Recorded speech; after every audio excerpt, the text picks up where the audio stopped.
All right, how's everybody doing today? Hotep, this is Michael M. Hotep, founder of the African History Network, host of the African History Network show. It is Saturday, March 9th, 2024. Saturday, March 9th, 2024. And we are live. So I teach this fantastic online history course called Ancient Kemet, the Moors, and the Maafa, Understand the Transatlantic Slave Trade, what they didn't teach you in school. And I'm going to do a class preview of that 10-week online course right now for you all. So I teach the class on Saturdays, 2 p.m. Eastern Standard Time. We have a class today. We'll give you the information. You can register for this exciting 10-week online history course. And our class lesson plans are available right now at our website, africanhistorynetwork.com. Okay, so when you scroll down the page, you'll see the information right here for the online class. We have classes Saturday, March 9th, 16th, 23rd, and 30th. We do the classes 2 p.m. to 5 p.m. Eastern Standard Time. And then when you scroll down the page, you'll see our class lesson plan. We have the flyer for the current class, and we have the class lesson plans for all 10 class sessions laid out. So you can see the type of content that I deal with. We deal with thousands of years of history and what leads up to the transatlantic slave trade taking place, okay? And I'm gonna do a quick class preview for you and go over some of the slides in the class and some of the content. So there are over 200 slides that I'll show you, we'll discuss in the class. There's 80 to 100 articles that we'll look at. There's about 15 books, 15 main books that we reference in the class. You don't have to buy any of these books to follow along in class. And we'll look at video clips of interviews I've done with some of our scholars like Professor James Small, Professor Kabahai Watha Kamene, Tony Browder, Renoko Rashidi, etc. Okay, and you can click right here and download the lesson plan. So we do the sessions live. All the sessions are archived and recorded, and you can go back and watch it anytime. So a year from now, 2 years from now, you can go back and watch the entire course. You don't lose access. So we see an unprecedented attack on African-American history and African history right now, whether it's coming from the state of Florida, and you see some of the stories that we've covered here on the African History Network show, as well as when I'm on Roland Martin Unfiltered, dealing with the attack on education, attack on African-American history being taught in schools. We see this article from CNN.com. College Board hits back at Florida's initial rejection of AP African American Studies course and admits it made mistakes in rollout.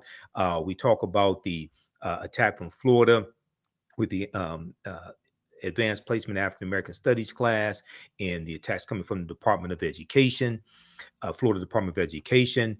We know there was a march in Florida to protest the new social studies standards as well for middle school students that taught that some slaves were taught skills that they were able to use after they gained freedom or after slavery ended, etc. Okay, and they tried to present a softer side of slavery and that somehow slavery benefited some former slaves. So we dealt with that extensively on the African History Network show.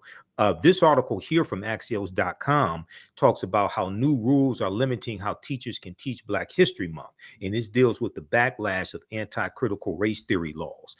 There was an article from USA Today that dealt with mock slave auctions, racist lessons, how U.S. history class often traumatizes, dehumanizes Black students. And sometimes we see the way that these history classes or the way that different lessons pertaining to history are taught in some schools is traumatizing to African American students. And then something that brought a lot of backlash was the, as I mentioned, the new social studies standards in 2023 coming from the Florida Department of Education. This article here from NBCnews.com, new Florida standards teach students that some Black people benefited from slavery because it taught useful skills. Okay, so we've dispelled a lot of this misinformation here on the African History Network show pertaining to that. So one of the things we do in the class, we go through and look at history chronologically. We look at thousands of years of history and what leads up to the transatlantic slave trade taking place. Some of you have seen excerpts of the video that I did talking about the 1619 project and how a lot of what we've been taught about 1619, August 20th, 1619, how a lot of what we've been taught about 1619 is incorrect. And there's a lot of information to substantiate that as well.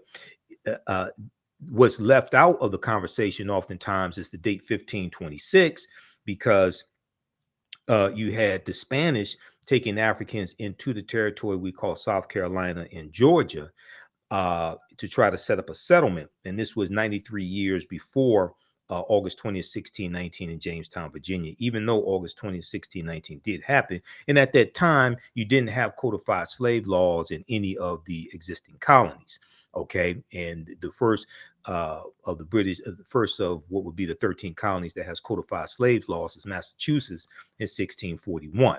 This historical marker right here at Point Comfort in Virginia, Fort Monroe, I should say Fort Monroe in Virginia, notes the arrival of the first Africans in Virginia. And there's a good article that we look at in the class called "Much of What We've Been Told About Virginia's 1619 First Africans is Wrong." This is from VirginiaMercury.com. And those 28 odd Africans who were originally on a Portuguese slave ship called the San Juan Batista, they're going to be brought into Point Comfort in Virginia, and actually Hampton, Virginia, on the White Line and the Treasurer pirate ships. And it's going to be 20 and odd Africans on that White Lion pirate ship, an English pirate ship, that are going to be traded for food and water and supplies, etc. Okay, so one of the things that we do in the class, like I said, we go through and look at this history chronologically, and we look at the pyramid principle. Two of my teachers, Dr. Leonard Jeffries and Professor James Small, when they teach, they talk about the pyramid principle. And if we look at a pyramid has three sides. The foundation of the pyramid is African history and culture. And it's African history and culture that gives us our VIPs, our values, our interests, and our principles. It gives us a cultural paradigm to see reality through. And it influences the two sides of the pyramid, economic empowerment and political empowerment. Economic empowerment and political empowerment. And the economic empowerment influences how we engage in economics, whether we use white capitalism dressed up in red, black, and green, or whether we use systems like the cooperative systems, which we have a history of using. And these are principles that we brought with us from Africa as well. So, a lot of times when I do presentations, I have to spend like the first 20 minutes just dispelling myths, dispelling misinformation, because there's so much misinformation floating around out here, even though there's an overabundance of accurate information. Check out this article here from the Washington Post called "Before 1619, There Was 1526. The Mystery of the First Enslaved Africans and What Became the United States." The mystery of the first enslaved Africans and what became the United States. This is from the Washington Post, September 7th, 2019. You know that 2019 was the 400th year anniversary of August 20th, 1619. Now, Spanish explorers brought 100 slaves to a doomed settlement in South Carolina or Georgia within weeks. The subjugated revolted, then vanished. But we also have to understand that African people were the original people of North, Central, and South America. Okay, so we look at work from Dr. David Imhotep, who was a friend of mine, and we know he's an ancestor now. He passed away in 2023, but he wrote the book "The First Americans Were Africans," Documented Evidence.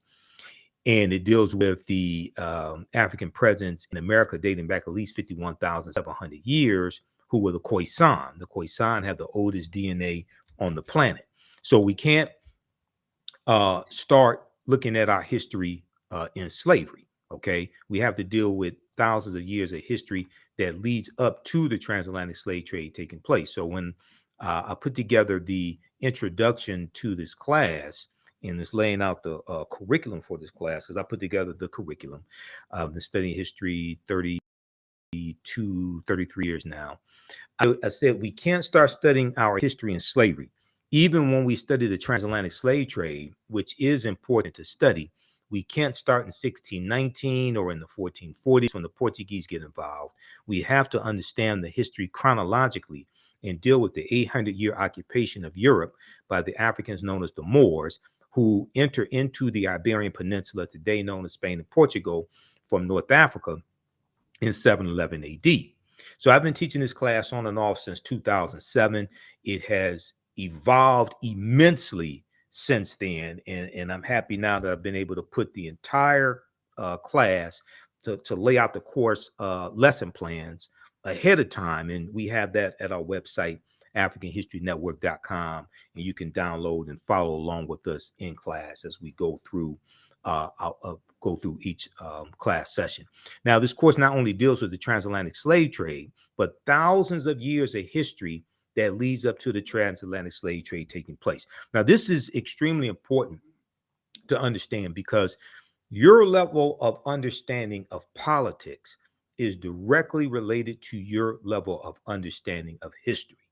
Your level of understanding politics is directly related to your level of understanding of history, especially, I would say, the last 500 years of history, specifically history from 1800 through, say, 1968, 1970, okay, up until today, but especially that critical 168-year period of history, all right?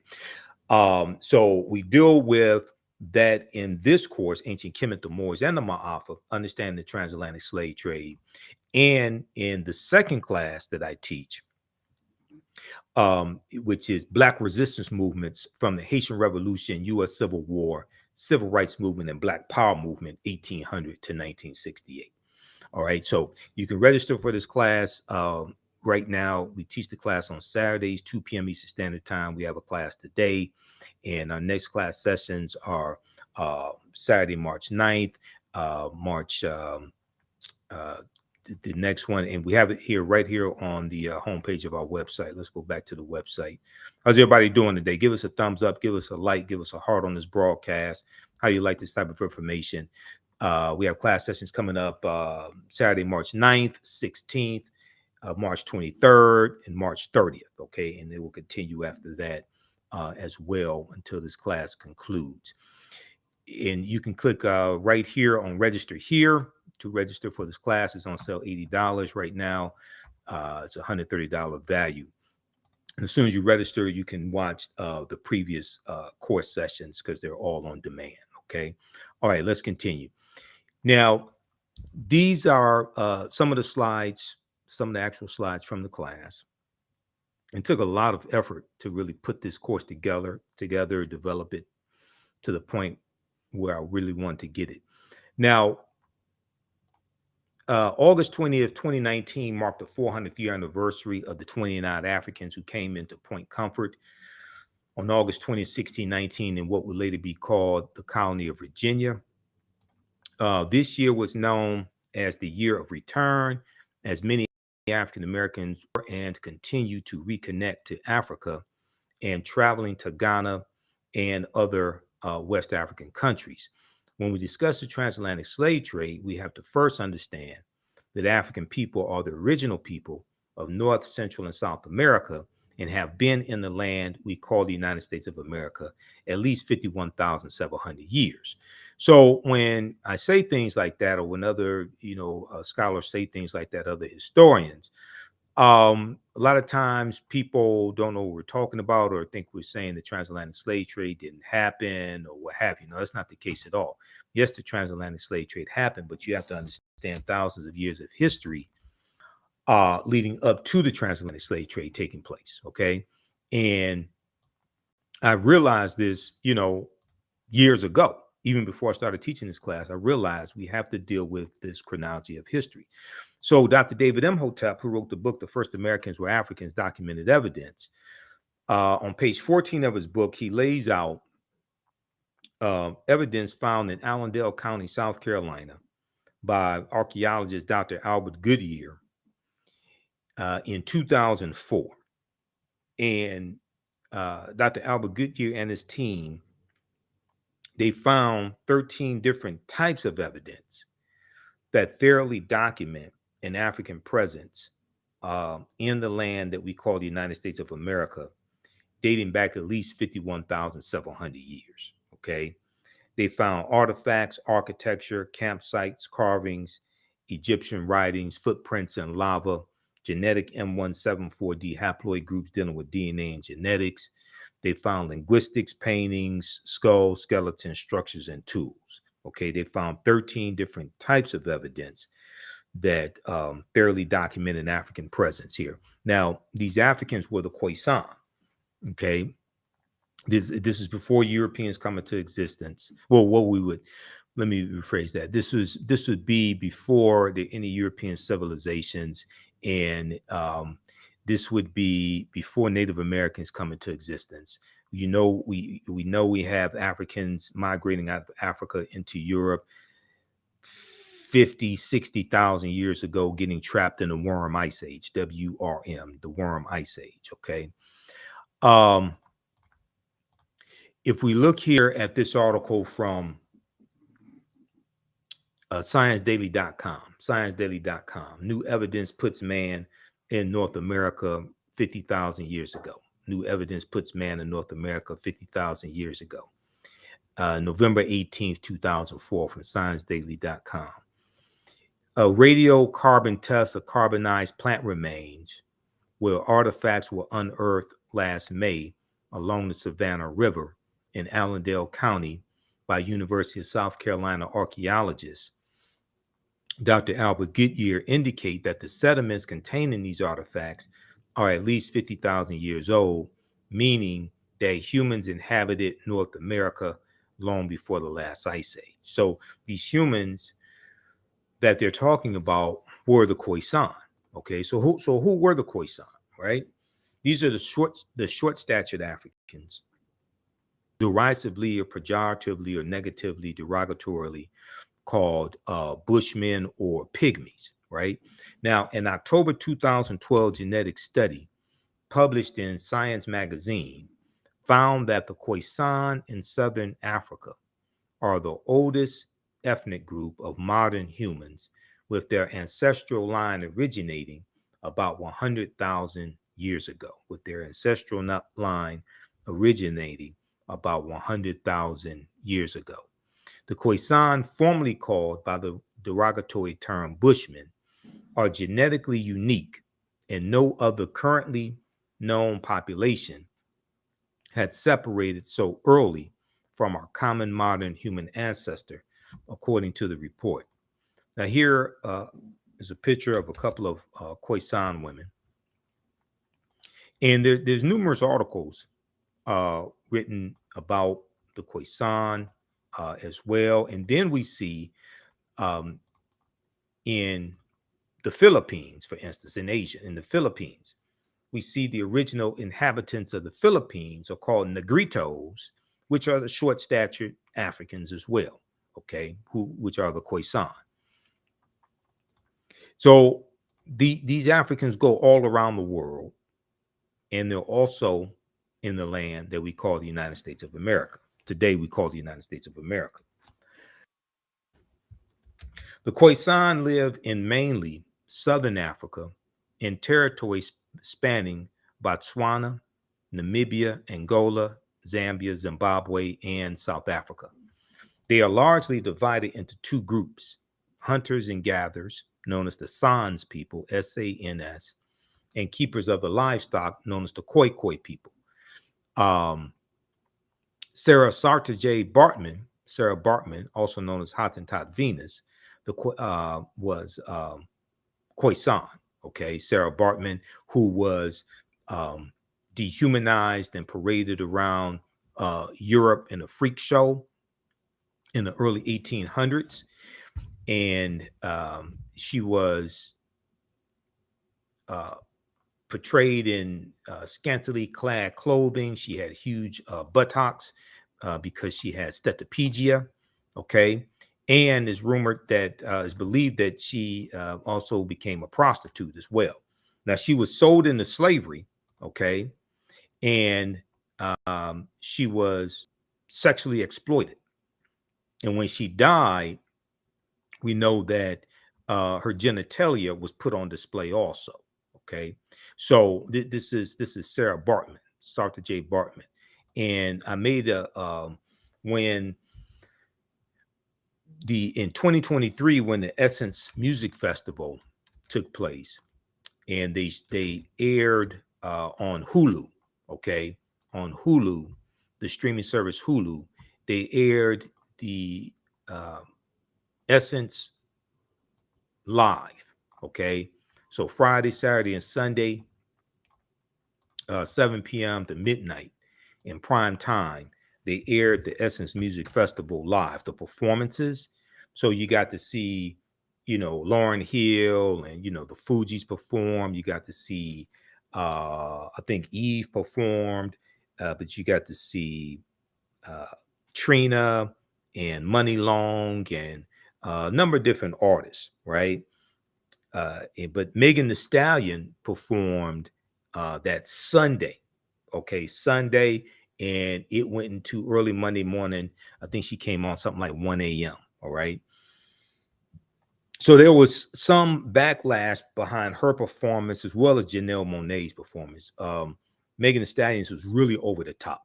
India Ari uh, put out some statements on Instagram criticizing both of their performances.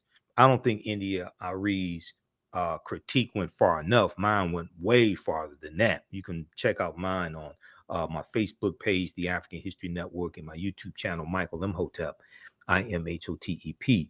But India Ari criticizes Megan Thee Stallion and Janelle Monáe for Sexual Essence Festival performances. So this was an article from okplayer.com.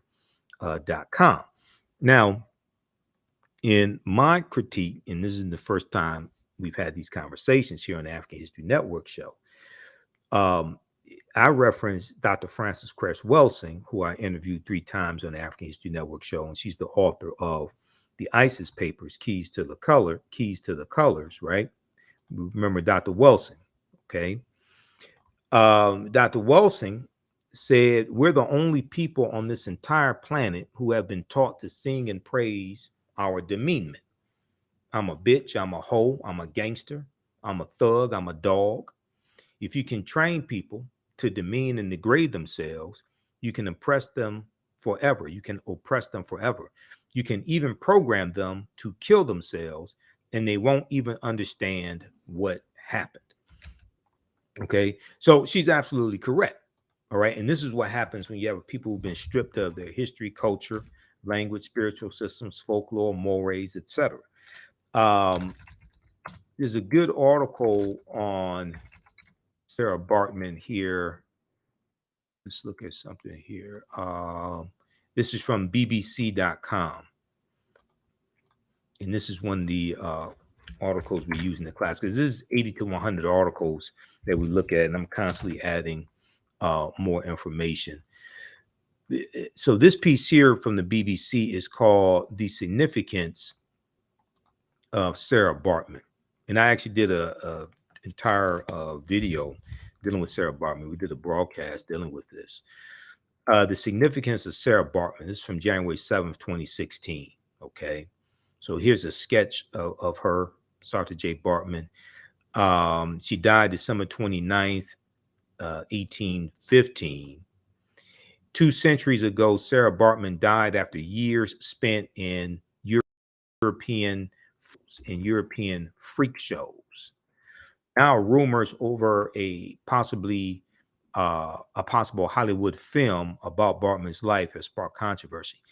Now, whether or not the film happens is not the most important thing. The most important thing is the history that happened to Sarah Baartman. Her brain, skeleton, and sexual organs remained on display in a Paris museum until 1974. Her remains were not repatriated and buried until 2002.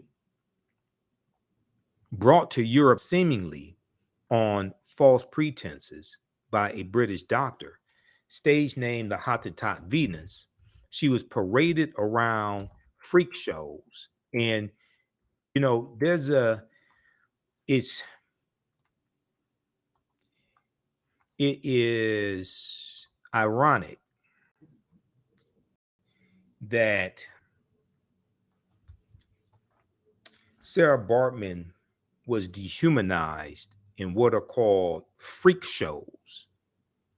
And oftentimes, the term freak is attributed to African American women, but in a negative way to justify sexually exploiting them. So I'm not saying, and even it can be a double-edged sword when the term freak is embraced by African American women in negative corporate controlled hip hop. Not saying there's something wrong with them enjoying sex, but when they are portrayed as being hypersexualized, right? And then usually negative, pejorative, dehumanizing terms are associated with them to justify mistreating them. And the term freak can be used in a negative way. All the African American women enjoying sex is really separate from the conversation of them being dehumanized and sexually exploited. Okay, so we have to understand two conversations that are really separate. But when you study the history of what happened to Sarah Baartman, and then you look at how our sisters are dehumanized in negative corporate controlled hip hop, it's like a 21st century freak show. And they think they are in control of the narrative, but they're really not. It's the white corporations behind them that are really in control of the narrative and allow them to do what they do and profit from it. Profit the most from it, I should say.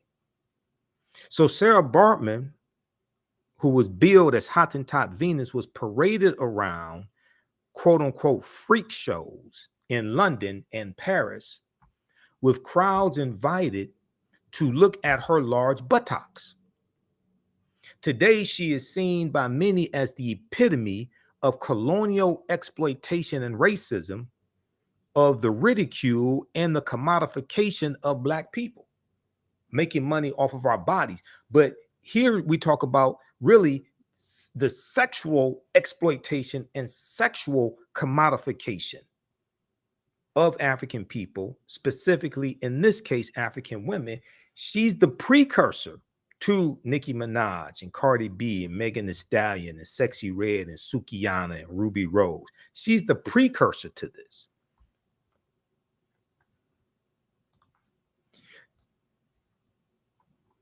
Okay, so if we continue, let's see. Hold on, I'm gonna get past this Beyonce stuff. Sarah Baartman's life was one of huge hardship.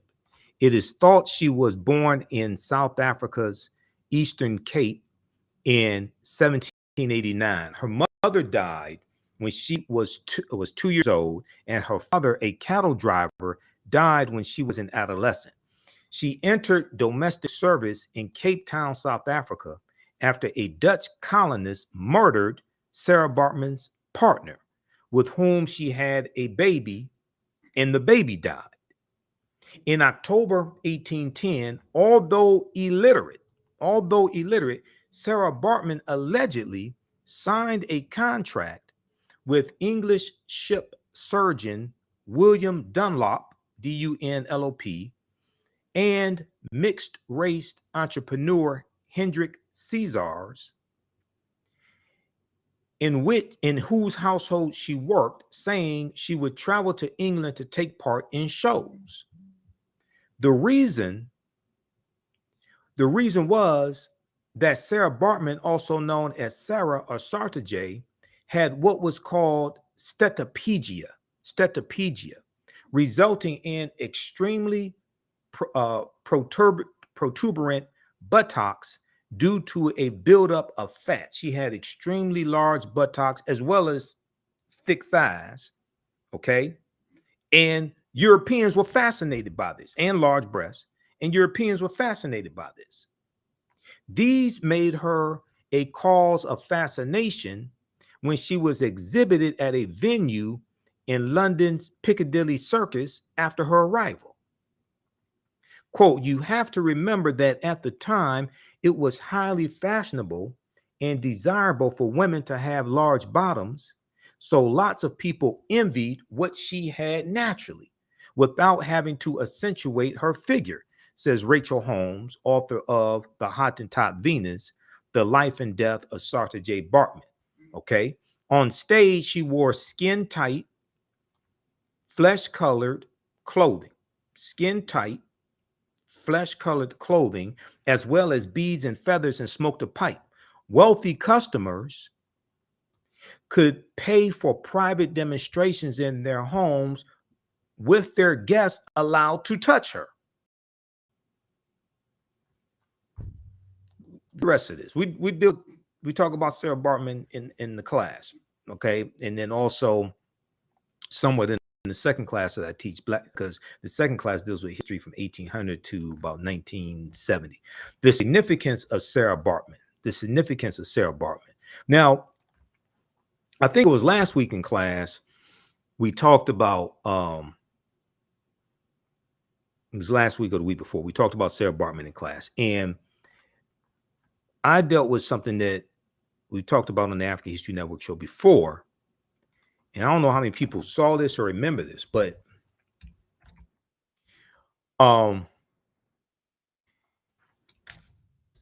there was a statue of Nicki Minaj at the Madame Tussauds Wax Museum. Okay, Madame Tussauds Wax Museum, and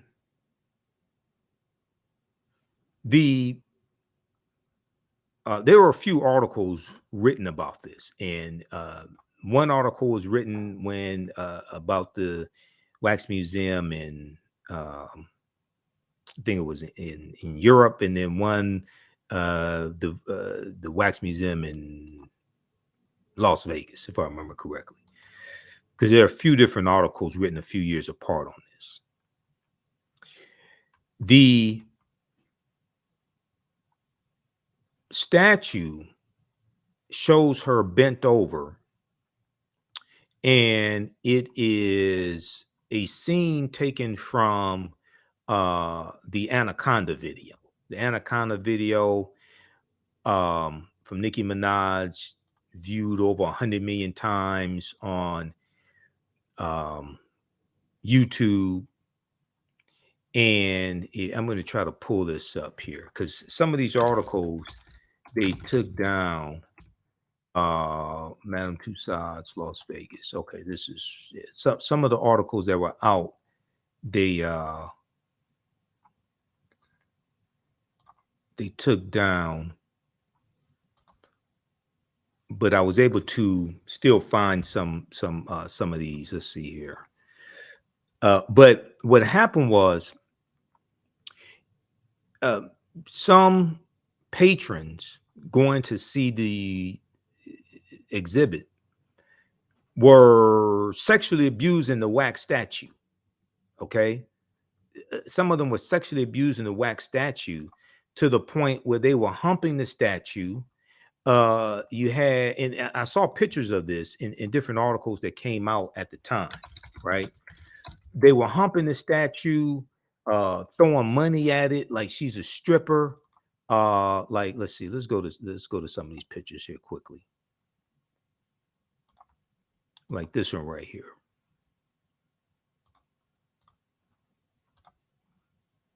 So they were throwing money at the statue of Nicki Minaj. So this is a scene from the Anaconda video. Now she approved of the statue and the position of the statue with her bent over, things like this. I don't know how many other statues they had of women bent over, scantily clad. But here you see this sister with money like she's at a strip club, okay, doing this to a statue of Nicki Minaj. Then you had other pictures, like you had other people disrespecting it, like this couple right here. And you know, the woman is okay, she may be kissing it, but it looks like the guy is trying to hump on the statue of Nicki Minaj. All right, so you had this right here. And the question you have to ask yourself is, what happens when the image of African Americans, in this case African American women, is hypersexualized and projected around the world? Because the way you treat a people is largely based upon how you think about a people. How you think about a people is based upon what you've been taught about a people. What you've been taught about a people is based upon everything you've read, heard, and seen about a people.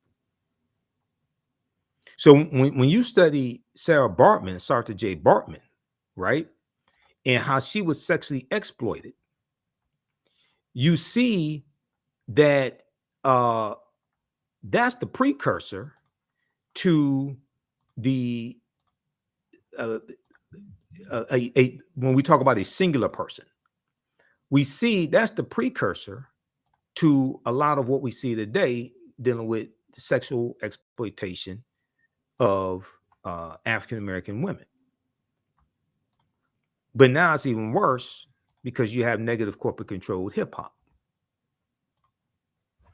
So then you had this guy who thought, I guess he thought it'd be a good idea to hump the statue of Nicki Minaj. All this is very well documented. There were articles about this when this came out. Okay. Now, I don't know how many other statues got sexually exploited, what have you. And it got so bad, what happened was the museum had to put security guards around the wax statue of Nicki Minaj to keep people from abusing the statue. The museum had to put security guards around the wax statue of Nicki Minaj to keep people from abusing the statue. So you have to ask yourself this question. Well, if people think it's all right to abuse a statue of a Black woman whose image has been hypersexualized, then what would stop them from abusing Black women who they perceive to be hypersexualized as well?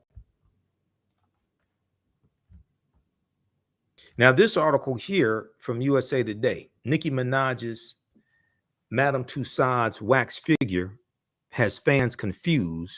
Does Google not exist? Now, this is a later article. This is from January 8th, 2020.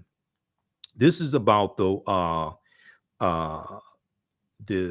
statue in Germany, Madame Tussauds in Germany. Okay. And this statue, they said, it displays the unlikeness to her. Okay. They were saying how it looked like her. So then they show, let me see, they show the real Nicki Minaj right here, a scene from Anaconda, and then they show this statue. Okay. I still don't know why, what would, out of all the poses you can have Nicki Minaj in, and even in the video, she ain't bent over the whole time in the Anaconda video. Why would you choose that? I know she approved of it, but that just goes to show how, at least at that time, she lacked critical thinking skills or lacked maturity to understand the ramifications of this. But why would the museum think it would be all right to have a statue of her bent over like that?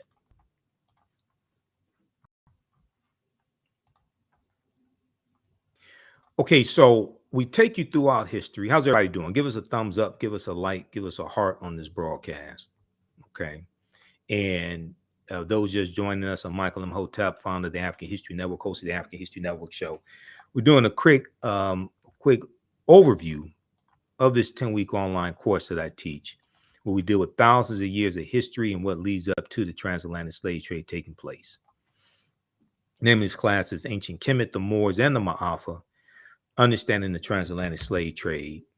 And you can register for this class at our website, africanhistorynetwork.com, where we have a wealth of information. And you scroll down the page, you'll see we have our social media tags. I have to add threads here also, because this, I think the AHN show on threads. I have to add threads here, and then also have to add TikTok, because we have a TikTok page, a TikTok channel as well. I don't use TikTok that much, but I'm going to start using it more. A 10-week online, 10-week, the lesson plans for our 10-week online course are here, and you can download them here also, so you can see the content that we cover, and just click on register here to register for this course. But if you go back to the PowerPoint presentation, show you preview some of the content that we deal with. So we talk about the Khoisan as well, who have the oldest DNA on the planet, go all around the world. And we look at different archaeological discoveries that have taken place come out in the last 15, 20 years or so. This was a huge discovery that came out of the Greek island of Crete. Crete has been an island for more than 5 million years. This was an article from the New York Times, February 15th, 2010, on the Greek island of Crete. New evidence of very ancient mariners. Okay, on the Greek island of Crete, new evidence of very ancient mariners. On Crete, new evidence of very ancient mariners.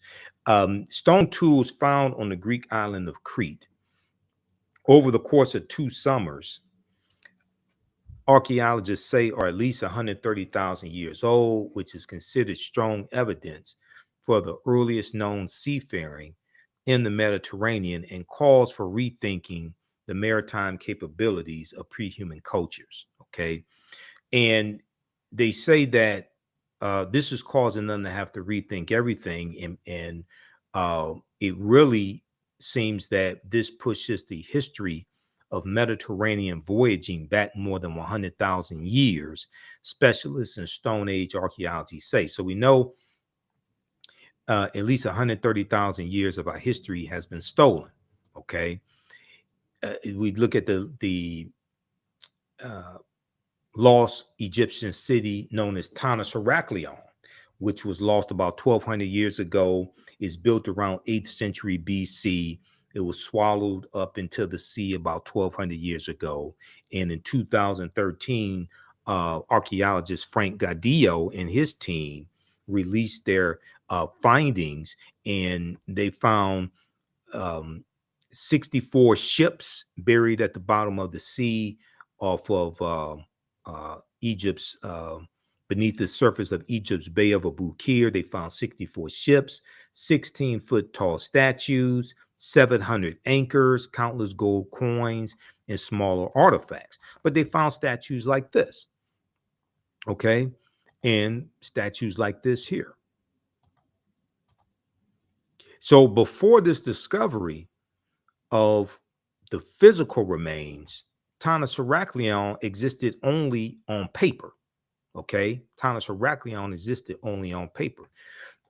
We talk about understanding African culture. We talk about the co-ops, the cooperatives, which is based upon African principles, and it's these were cooperatives that were used by African Americans to fight for economic survival and gain some type of economic stability in various ways.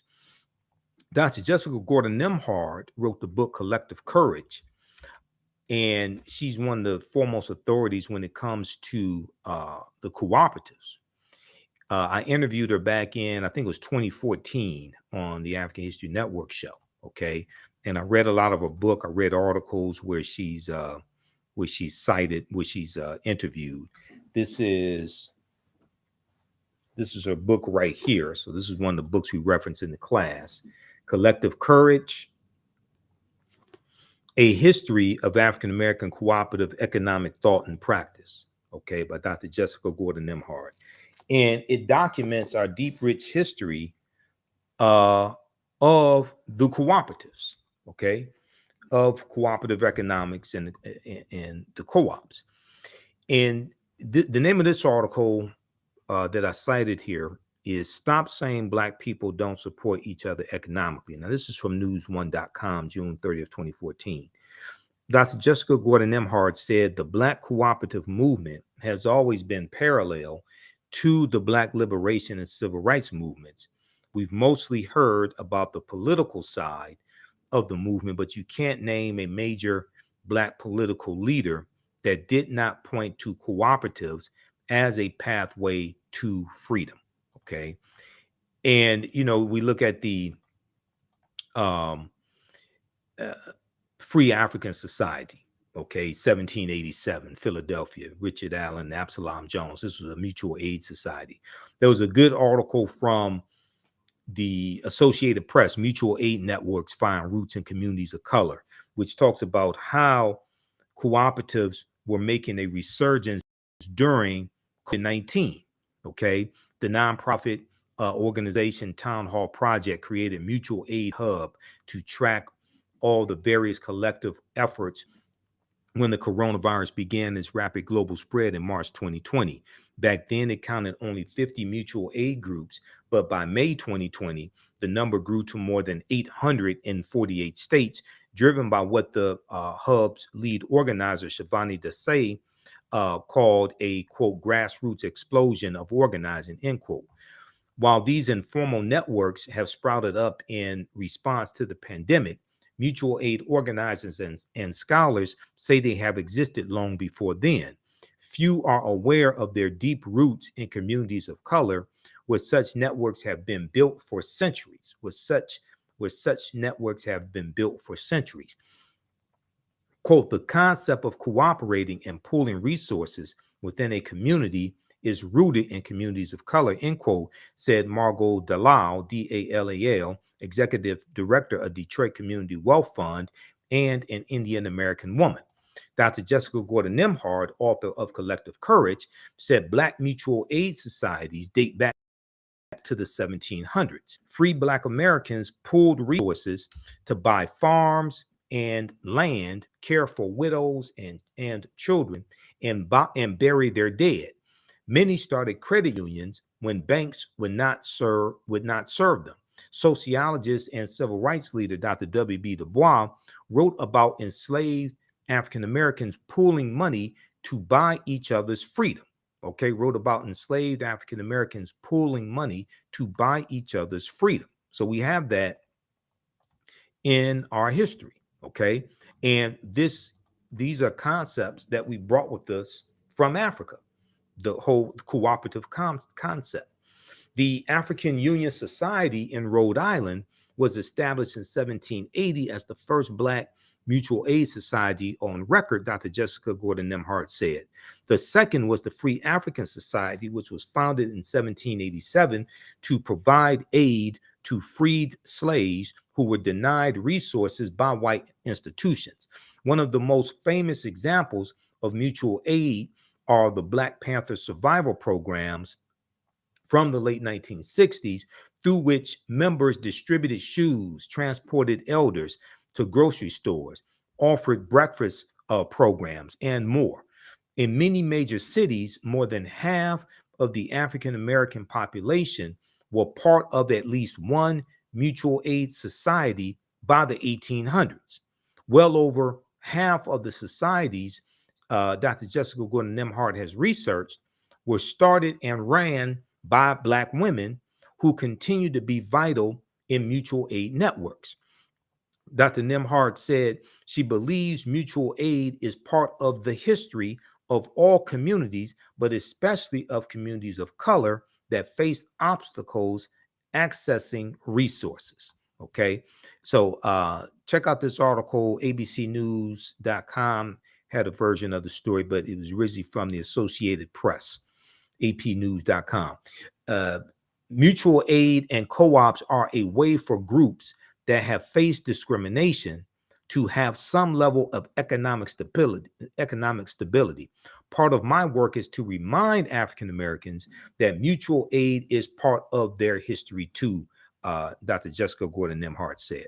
Okay, so it's important really to understand that, because that is history coming from African culture, and these are elements of African culture that we brought with us to this country. Okay, there was an article from there was a discovery in an article from yahoonews.com that dealt with the father of all humankind is 340,000 years old. The father of all humankind is 340,000 years old. And this dealt with a man named Albert Perry in South Carolina. And when Albert Perry died, his family got his DNA analyzed, and they found that his Y chromosome, which is handed down from father to son to father to son, they found out his Y chromosome dates back to an ancestor 338,000 years ago. Okay. There was an article from New Scientist, March 13th, 2013, entitled "The Father of All Men is 340,000 Years Old." And it talks about this discovery. And Albert Perry shows that his Y chromosome dates back 330,000 years ago, even though the oldest known fossils of modern man date back 195,000 years ago. This is shocking because all previous DNA samples date back between 60,000 to 140,000 years ago. This is causing geneticists to have to rethink everything. This is causing geneticists to have to rethink everything. And when these archaeological discoveries come out, and discoveries dealing with DNA and all different types of things like this come out, they cause the scientists and paleontologists and archaeologists to push the timelines back. You know, Juvenile had the song in 1999, "Back That Thing Up." They keep having to back that thing up. They keep having to back the timelines up. There's numerous archaeological discoveries that we look at in this class. One of them is dealing with how we're older than we thought. We're older than we thought. New find pushes human origin back 100,000 years ago. Now, this is not from a conspiracy theory website. This is from NBCnews.com, June 7th, 2017. All the mainstream media outlets had articles about this discovery when it came out. And this deals with the discovery found in Morocco. Okay. And it deals with Homo sapiens. Okay. Modern humans evolved much earlier than previously thought, researchers reported. New discoveries at a rich site in Morocco show modern humans were hunting and probably cooking game animals 300,000 years ago. This is 100,000 years earlier than scientists have believed until now. 100,000 years earlier than scientists have believed until now. New discoveries and new dating methods show that, in fact, many of the bones belong to modern Homo sapiens, and they lived as far back as 300,000 or 350,000 years ago. The earliest previous Homo sapiens bones date back 195,000 years ago, and they're from clear across the continent in modern Ethiopia. Taken together, the findings show modern humans were dispersed across Africa long before anyone ever thought. Okay, the deeper they dig, the blacker the planet gets. The more research they do, the older we get. And they realize that we're much older than we've been told. They realize they have to push the timelines back. But also, African people were here in the land we call the United States of America long before Native Americans came into existence, long before Europeans traveled to North America, traveled to the Caribbean. Okay. And this is what Dr. David Imhotep lays out in his book, The First Americans Were Africans, Documented Evidence. When we look at the African presence in Asia, the earliest modern human, Homo sapiens sapiens, populations of Asia were also of African birth. Here we are speaking of the diminutive Africoids, the extremely important and much romanticized family of Black people, phenotypically characterized by unusually short statures, skin complexions that range from yellowish to dark brown, tightly curled hair, and in frequent cases, like many other African people or Black people, steatopedia, okay, like Sarah Baartman had, they are probably more familiar to us by such pejorative terms as pygmies, negritos, and negrilos. Similar peoples who live today in Southern Africa have been titled Bushmen. More accurate names for these latter people are San, translated as original inhabitants. Okay, so we see Africans throughout Asia, and when we look at the first inhabitants of the Philippines, right? These are the Negritos, the short-statured Africans. There's an article from face-to-faceafrica.com. And let's see if I can pull this up here.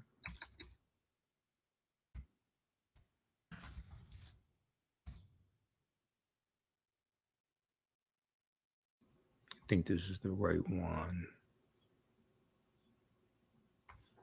No, that's dealing with the Adamanese in India.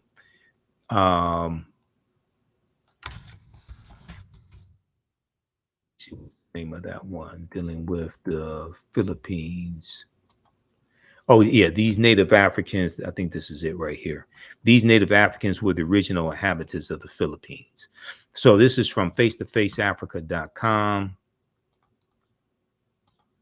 So how y'all like this type of information? Give us a thumbs up, give us a heart, give us a like on this broadcast, and register for this 10-week online history course that I teach. We get deep into this history. And like I said, all the sessions, we do them live, but they're all archived and recorded, so you can go back and watch them anytime. Let me close this video out here.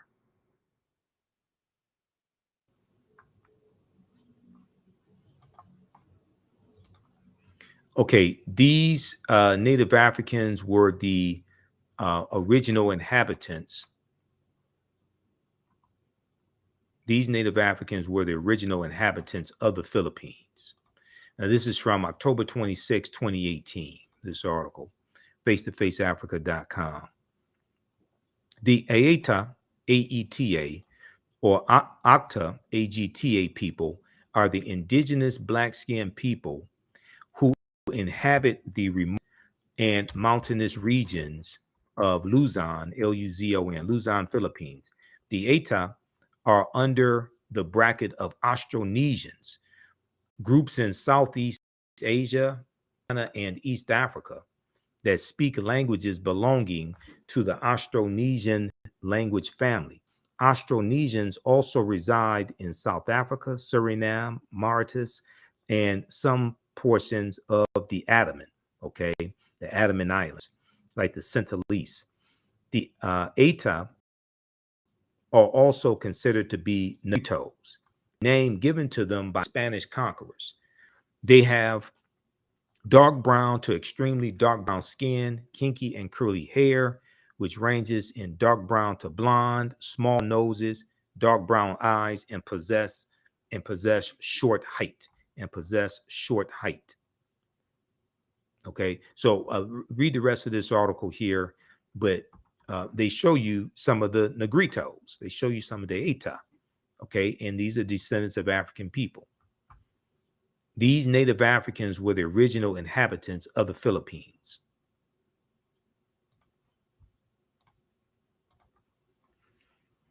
All right, so we have the link here to register for this class. It's in the thread of the broadcast. Who still needs to register for this 10-week online history course? Now, the content is PG-13.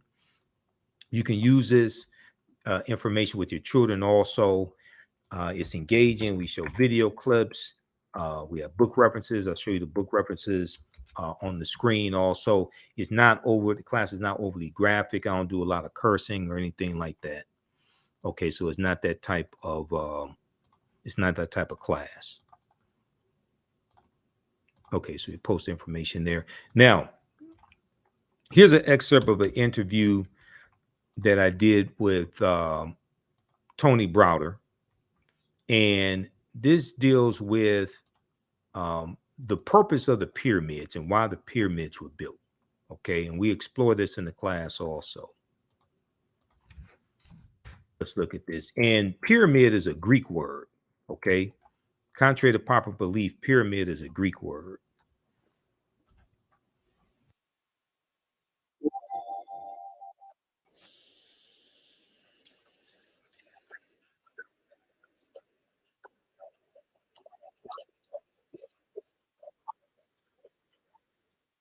But most of the names of African places and things and people have been changed by non-African people. So if you don't know the original names, you'll never be able to understand the history, the culture, the science, the philosophy, and the concepts as they were originally created. Let me give you one example of that.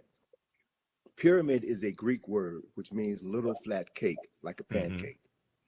The original word for that structure is mir, M-I-R. Right. And the word mir means the place of ascension. So mir, there are no bodies buried in any pyramids of mir in the entire Nile Valley. None, zero. So anytime anybody tells you that the pyramids were tombs, that is a lie, whether it's an intentional lie or unintentional lie based on ignorance.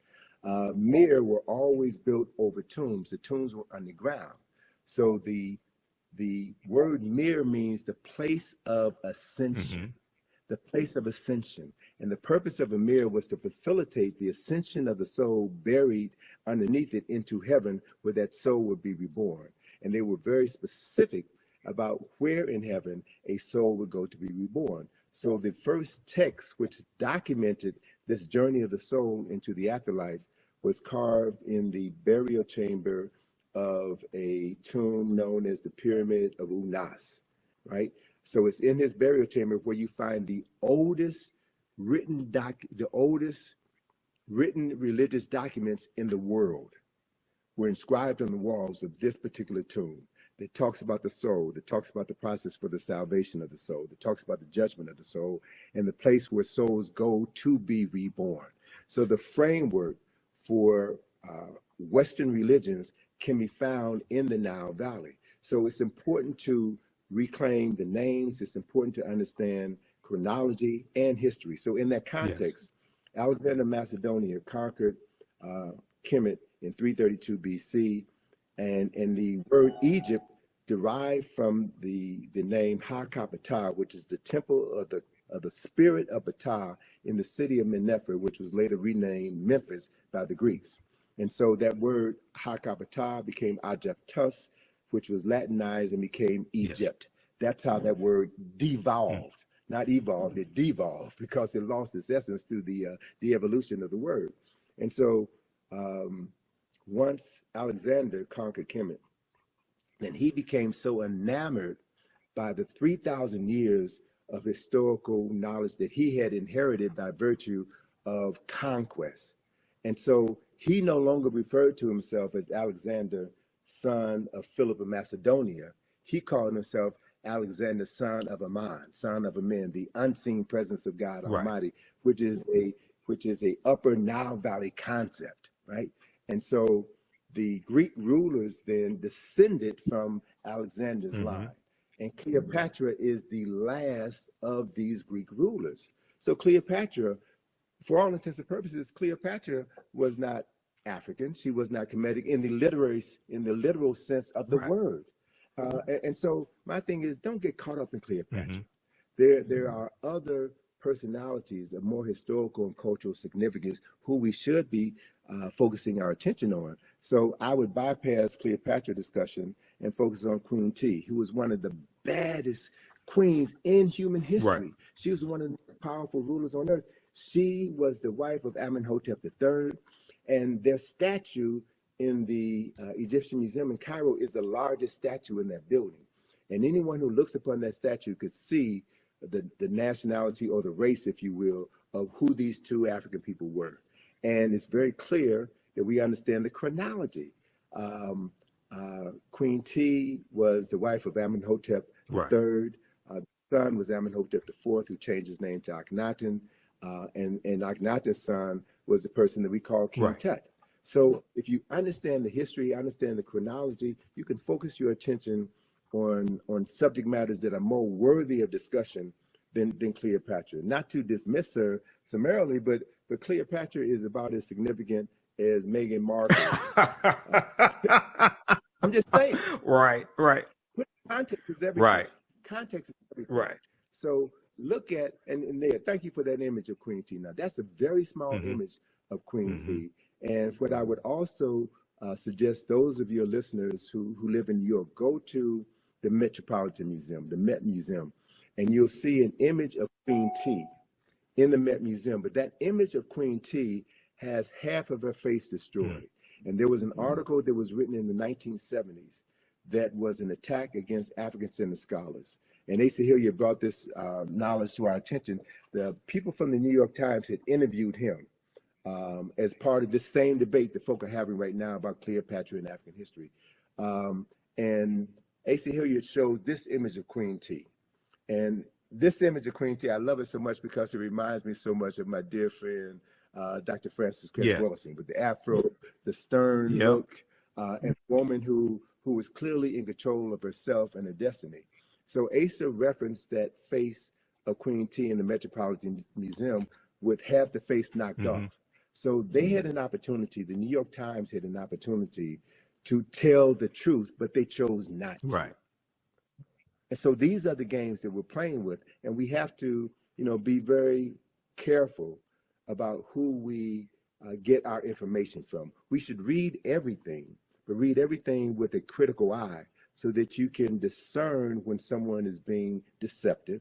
You can discern when you're being immersed into aspects of the truth so that you can ground yourself on the truth and not be led astray by arguments or false narratives that are designed to neutralize your strength, your power, and to waste time. Yes. We really don't have any time to waste. Yeah, absolutely. All right, so that is that's an excerpt of a fantastic interview I did with Tony Browder back in April 2023. And in this 10-week online course, I show you excerpts of different interviews. One of the things we do, we look at some excerpts of different interviews that I've done with some of the scholars, because I've been doing the African History Network show for 14 years. March 10th, 2024 will be our 14th year anniversary of me broadcasting the African History Network show. It's been 14 years. It started March 10th, 2010. Okay, so I have tons of interviews I've done, tons of videos. It's a lot of information I have. So we cover some of that in the class. Now, going back to the PowerPoint presentation quickly here, then we're going to get out of here. How do you all like this type of information? Okay, and you can post your comments here. We look at some different African civilizations. We look at Abyssinia and Nubia or Ta-Nehisi, ancient Kemet. We look at, Ghana, Songhai, Mali. But we look at civilizations that Europeans try to claim as their own. And Nubia is one of them, okay, which existed from 4500 BCE, before the Common Era, to 500 Common Era AD. And Nubia is basically the mother of ancient Kemet, ancient Egypt. Ancient Nubia, also known as Kush, Kush, was a region along the Nile River located in northern Sudan and southern Egypt. So today, what is the northern portion of Sudan and the southern portion of Egypt was the area that was that was ancient Nubia. Okay, that region that was ancient Nubia, or the region of Kush. It was home to some of Africa's earliest kingdoms, Known for rich deposits of gold, Nubia was a major trading port for luxury goods that came from sub-Saharan Africa, such as incense, ivory, and ebony. The first monarchy of recorded history was established in Nubia. The Nubians were also known for their exceptional archery skills that provided the military strength for their rulers. Kings of Nubia ultimately conquered and ruled Egypt for almost a century. Monuments still stand in modern Egypt and Sudan at the sites where Nubian rulers built cities, temples, and royal pyramids.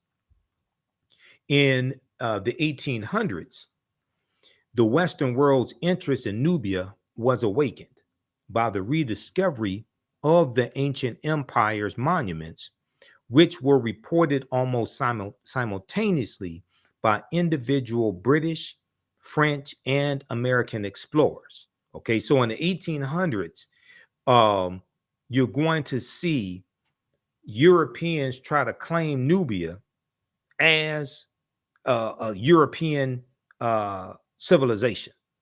Many of them found it difficult to credit indigenous Africans for building such a civilization.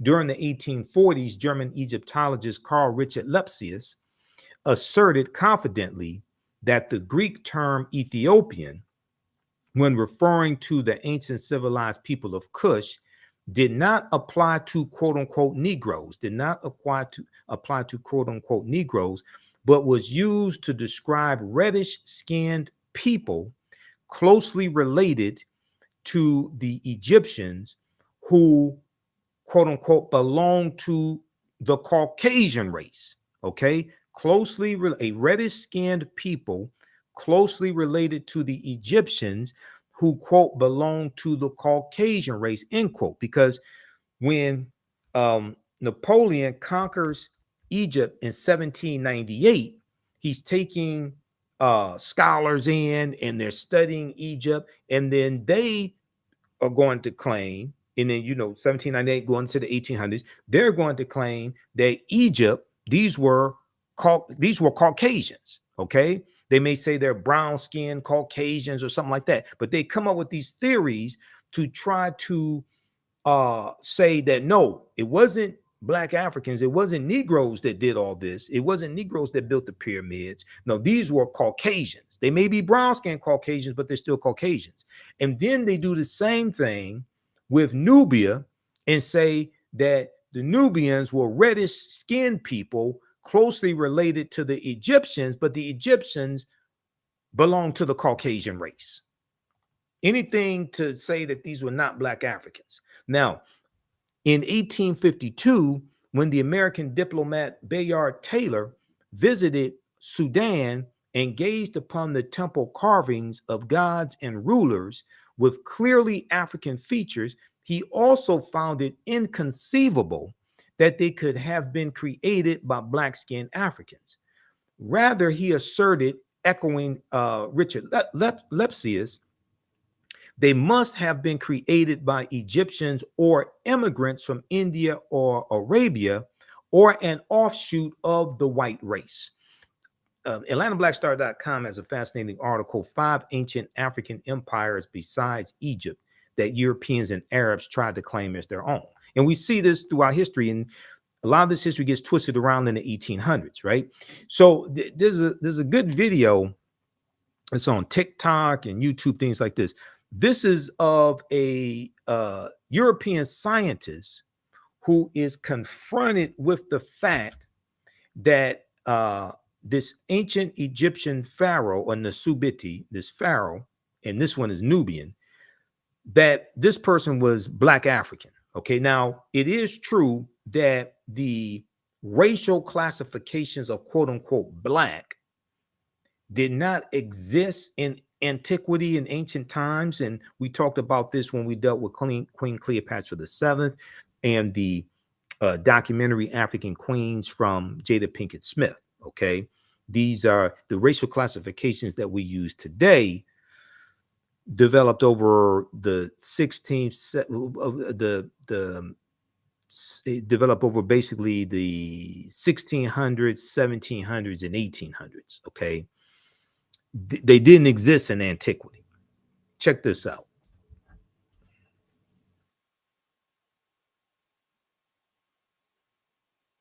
But the CT scan has one more surprise for Alejandro: Shamay's ethnicity. Well, they have just told me that Shamay had Nubian features, which means that their ruling family was probably Nubian, and that was unexpected. Examining Shamay's anatomy closely, the thickness of his bone, the shape of his nasal cavity, the anthropologists think he was a black African, likely from neighboring Nubia. A huge revelation that challenges the prevailing image of the Egyptian ruling class. We always thought the ancient Egyptian elites were Mediterranean type, and in this sense, Shamay is representing the society of the frontier, in which different ethnic groups were mixed. At the end, it doesn't matter the color of your skin. Shamay was The archaeologist in the video is Alejandro Jimenez Serrano. He and his team found a tomb on the western bank of the Nile, opposite Aswan. And as you might have heard, the mummy was called Shamay. So who was Shamay? Not much is known about him, but the little that we know is that he was an ancient Egyptian official who... All right, so what happens is that the scientists, had a head-on collision with the truth, and it's things like this turn the archaeological world upside down. They cause the scientists to have to confront the truth that these were Black African people. These weren't brown-skinned Caucasians or anything like that, right? It causes them to have to confront the truth. We talk about the Olmecs in Mexico, and we cite some information from Dr. David Imhotep, the first Americans were Africans, who deals with the Mandinka Egyptian Olmec connection on page 82 of his book. We talk about Abubakari II traveling to the Americas as well in 1311 AD, 1311 AD, Common Era. We also look at there was another lost city of Egypt called Dazzling Aten, which in the last few years we learned about that lost city as well. Pharaoh Unas, Nusubiti Unas of the fifth dynasty. He has in his pyramid, you have the what would be called the pyramid texts, and these are like the oldest spiritual writings in recorded history. They're in the pyramid of Unas, of the fifth dynasty.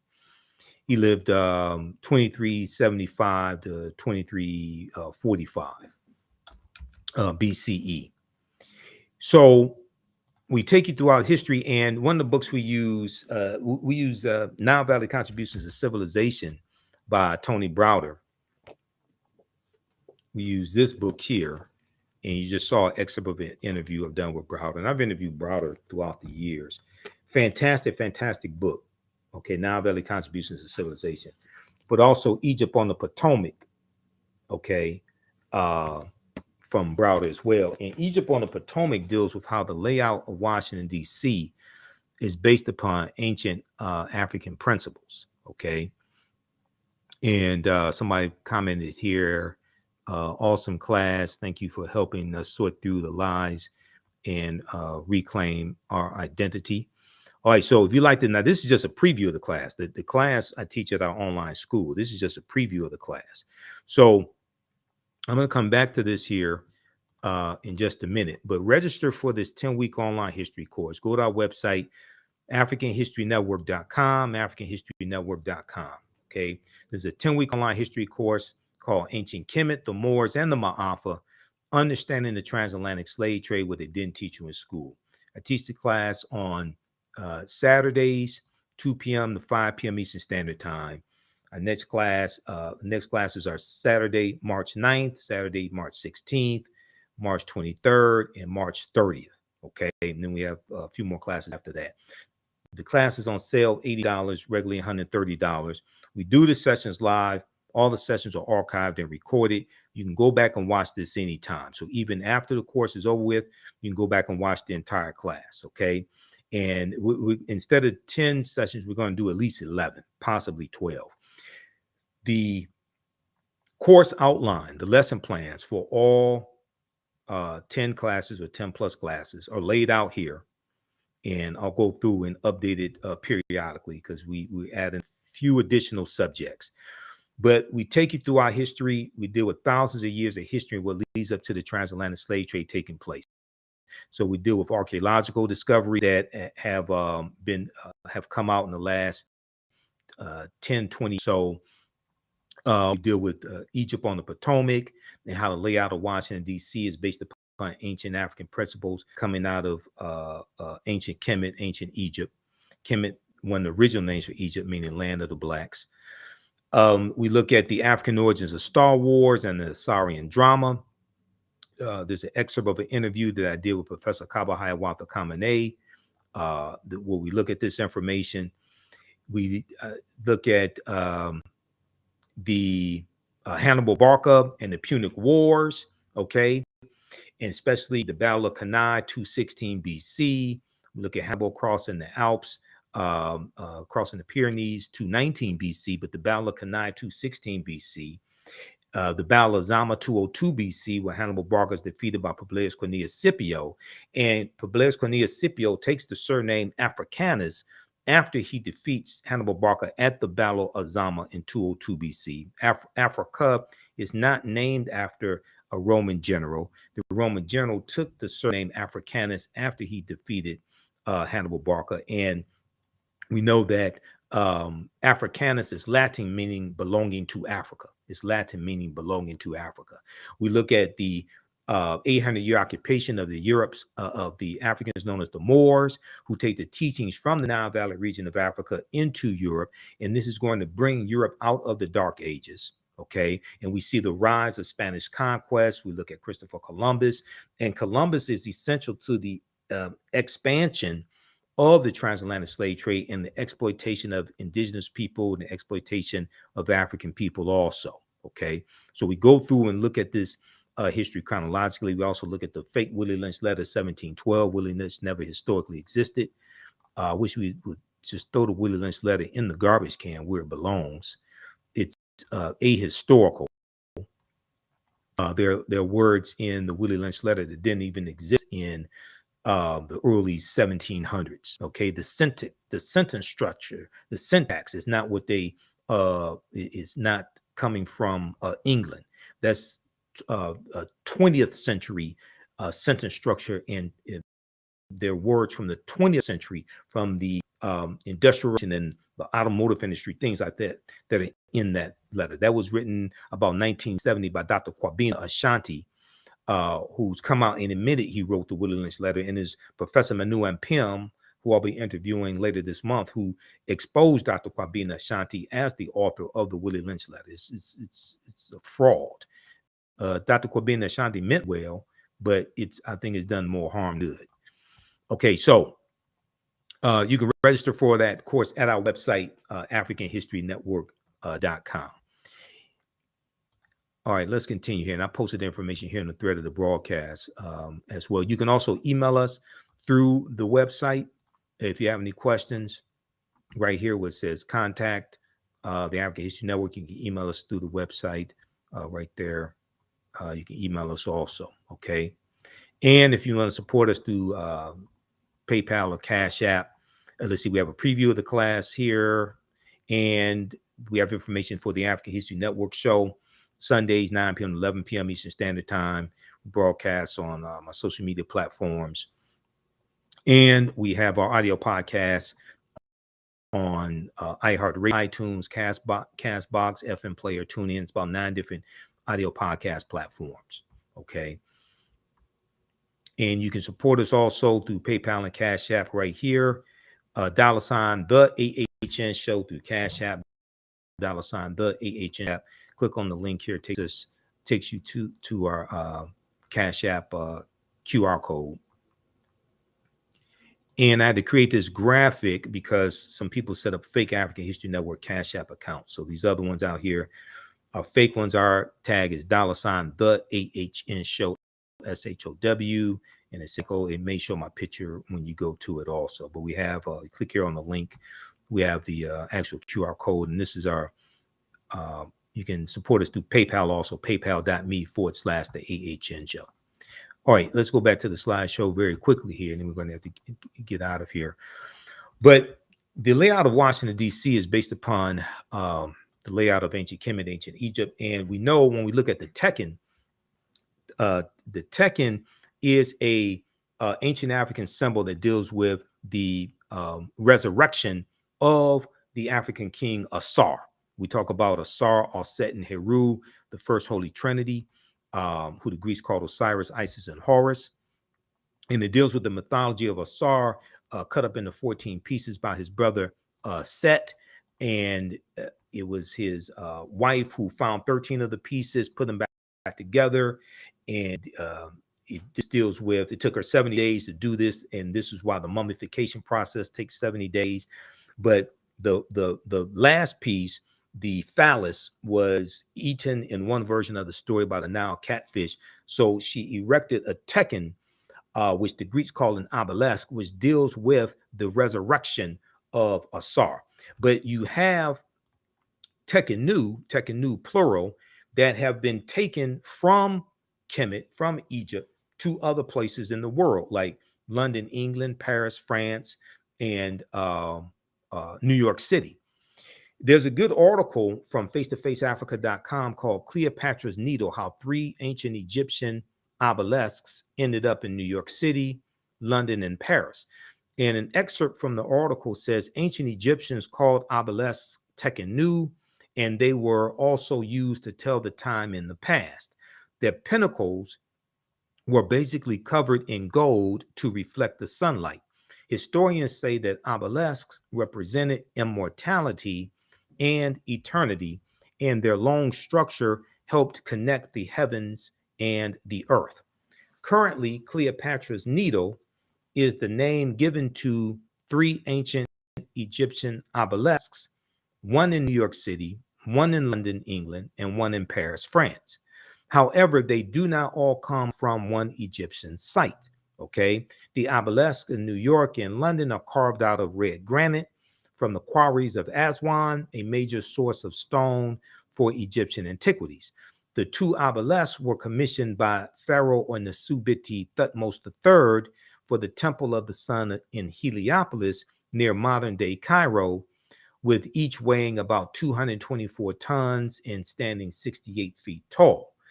So we know that in the story, Heru is born of a virgin birth to the mother Aset, who's the wife of Asar or Osiris. And Aset means she of throne, or she is throne. Okay, and she was the first queen of Kemet or Egypt. There were approximately 1,200 Tekkenu built in Kemet in ancient times. Okay, and with the different Neteru, Neteru for plural or Neter for singular, who Europeans would refer to as deities or gods with a little g. The attributes of Aset were, she was associated with love and fertility, and she was oftentimes depicted with a throne on top of her head, because what determines who is going to sit on the throne in ancient Kemet, it came through the woman's side of the family. Okay. Some people say matrilineal. Professor James Small says matrifocal, but it came through the woman's side of the family. Now, there were approximately 1,200 tekenu built in Kemet in ancient times, but only about a dozen are found in Egypt today. Many of the tekenu were removed from Egypt and are now in Istanbul, Turkey, London, England, Paris, France, Berlin, Germany, Berlin, Germany, New York, Rome, Italy, Vatican City, and elsewhere throughout the world. The tekenu are now called obelisks by their new owners, and few know their origin or that they symbolize the resurrection of the African king Asar. So page 17 of Egypt on the Potomac by Tony Browder, he talks about this, and that's one of the books we use in the class as a reference. Okay, you can buy these books if you want to, but you don't have to buy the books to follow along in class. The word mason is derived from the Latin words mass and sun. Mason means child of light and expresses the desire to pursue light, which is a metaphor for the sun, which symbolizes knowledge. The term child of light or sons and daughters of light was first used to identify students who had completed 42 years of study in the temples of ancient Kemet. Many Masonic temples were modeled after the temples of Kemet, places where light or knowledge was imparted in a series of steps or degrees. Okay, so the whole concept of going to an institution of higher learning and getting your credentials in a series of degrees, associate's degree, bachelor's degree, master's degree, PhD, etc. That comes out of ancient Kemet, the liberal arts, the 7 liberal arts that George G.M. James talks about in Stolen Legacy, the rhetoric and the logic and arithmetic, things like this, that comes from the ancient Kemetic educational system coming from the Nile Valley region of Africa. And this is going to influence the European educational system, which was for the ruling elite, or maybe the top 10%. And it also influences the European secret societies or societies with secrets. Masonic temples are considered houses of light or temples of learning. The term Mason, which means child of light, is a direct reference to the highest degree of the Kemetic education system. The 33 degrees of instruction within Masonry represent a fraction of the 360 degrees of instruction that comprise the Kemetic system of education. Yet with less than 10% of the wisdom of ancient Kemet, Freemasons have held positions of influence and power throughout the world for over 200 years. All right, so we take you through our history and we look at different African civilizations. We look at African mythology, etc., and how it influences us today in society today. Things like the judgment scene, okay, where your heart was weighed on the scales of Ma'at, and Ma'at was the personification of truth, justice, righteousness, balance, harmony, order, and reciprocity. She was a netter that had wings and had an ostrich feather in her head, and this is where the concept of angels come from. The female winged deity or netter Ma'at, who is the personification of truth, justice, righteousness, balance, harmony, order, and reciprocity. And the 42 laws of Ma'at were the precursor to the 10 commandments. Okay. So then we look at the 800-year occupation of Europe by Africans known as the Moors. We'll look at things like Sinterklaas, which is the precursor. With Sinterklaas coming from the Dutch, is the precursor of Santa Claus, and Sinterklaas means Saint Nicholas in Dutch. But Sinterklaas had a sidekick named Zwarte Piet, Black Pete, who was a Moor. Okay, and this once again deals with the evidence of the African Moors all throughout Europe. We deal with things with like, why is Christmas celebrated on the 25th? Now, this may go outside the circumference of some people's awareness, but nowhere in the biblical text does it state that December 25th, that Yeshua or Jesus the Christ was born on December 25th. But this deals with the rebirth of the Son, not the S-O-N, but the S-U-N. There was a book that I bought back in 2011 from the American Bible Society. I saw this at CVS Pharmacy here in Detroit, and it was called the life of Christ, the life of Christ, rediscovering how his life, death, and resurrection changed the world.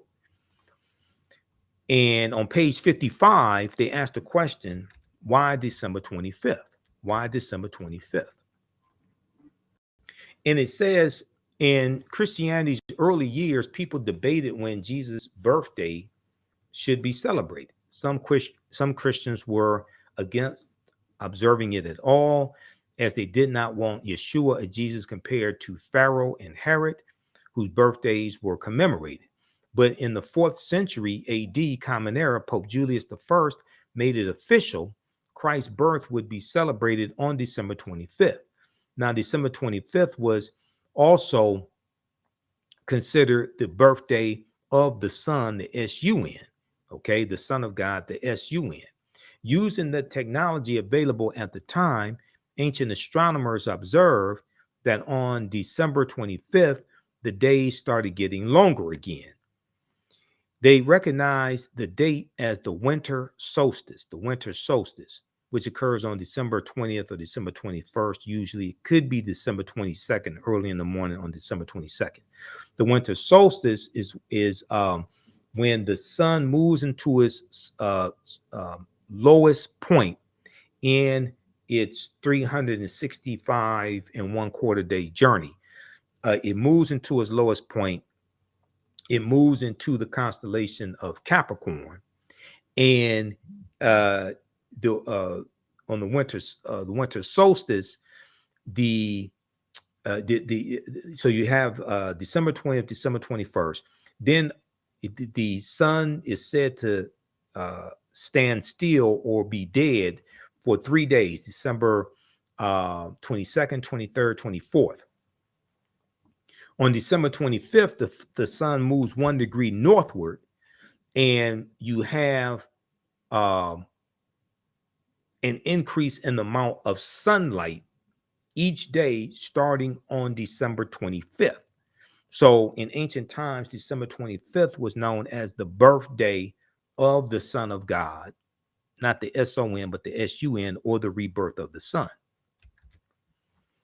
The Romans celebrated the birthday of the deity or god Sol Invictus. The prefix Sol, S-O-N, means sun, S-U-N. Sol Invictus, which means unconquered sun.